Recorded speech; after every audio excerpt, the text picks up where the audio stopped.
Hello guys, I'm Guit Art Bin, and ngayon guys ay gagawa ko ng tutorial about sa paggawa ng skin stone, and ang mga materials na gagamitin ko dito ay charcoal powder, graphite pencil, and brush. And ito yung mga materials na gagamitin ko. Ito yung graphite pencil, ayan, graphite pencil 4B, and yung charcoal naman, ang brand niya ay Berkeley charcoal powder, and ito yan, charcoal powder yan. Yan yung gagamitin ko na. Meron na ako dito eh. And yung mga brush na gagamitin ko for skin stone, ito.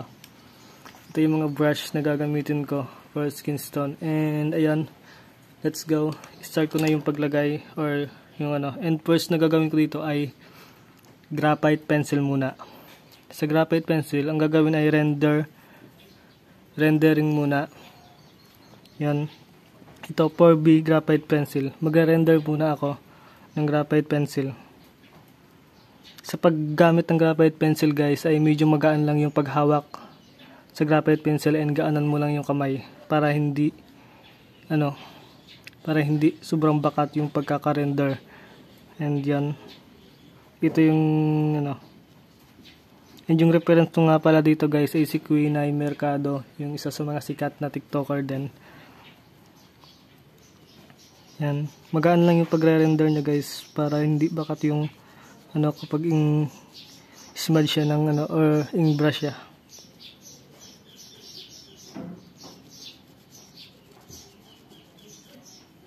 Wait lang.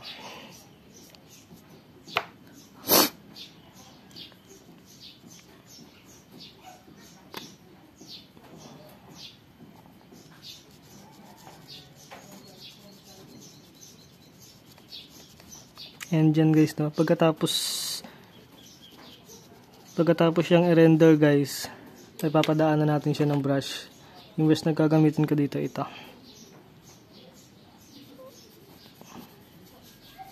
Yan, sa paghawak ng brush guys ay gaanan lang din, and yung pagkaka-brush wag masyadong madiin, medyo magaan lang para hindi sobrang kapal.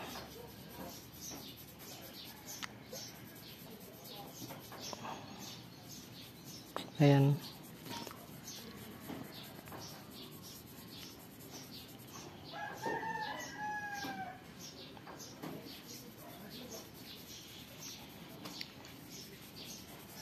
And ayan guys, pagkatapos natin siyang i-brush ay charcoal powder naman. Ito yon, itong charcoal na ito guys, Berkeley charcoal na rin yan. Pinahid ko, ganyan ako magawa ng skin stone eh. Kumukuha ako ng scratch paper, tapos kumukuha ako ng charcoal powder doon sa bilagayan, tapos i-brush ko dito, and yung matitira dito sa papel, yun na yung ginagamit ko pang skin stone. And ayan, itong brush pahila natin dito, then dapat wag din sobrang kapal. And tapos pagka-brush dito medyo magaan lang yung paghawak sa brush, kasi baka medyo madami yung nakuha yung charcoal, mag-dark agad siya, mahirap siyang burain. Depende na lang kung may electric eraser kayo. Ayan, tayo lang.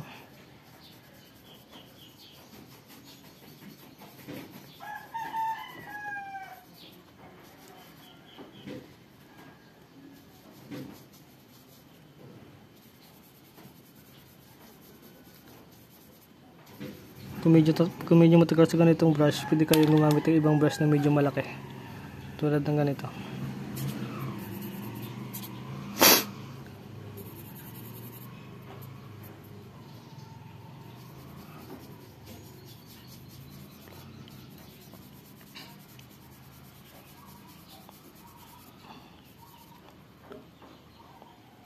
Ganun lang din guys, sa paghawak ng brush medyo magaan lang din.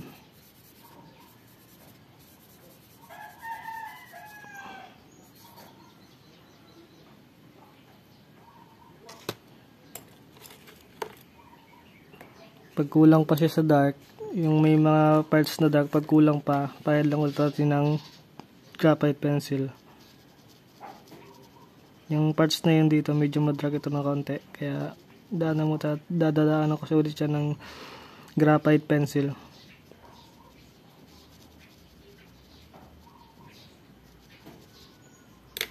Then brush.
And then guys, hanggang dito na lang. Thank you for watching.